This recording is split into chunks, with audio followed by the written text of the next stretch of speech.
Mos shkojmë më larg, edhe pse gjindem në Tetov, pra deri dje kryetari i degës së Tetovës, i BDI-s, në institucionin që e ka drejtuar, ka padi nga inspektorati për mosbatimin e gjuhës shqipe në institucionin që ai e ka drejtuar.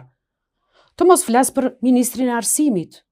Goxha ministri e rëndësishme. Po edhe një sër institucionesh të tjera të cilat e kanë anashkaluar përdorimin e gjuhës shqipe.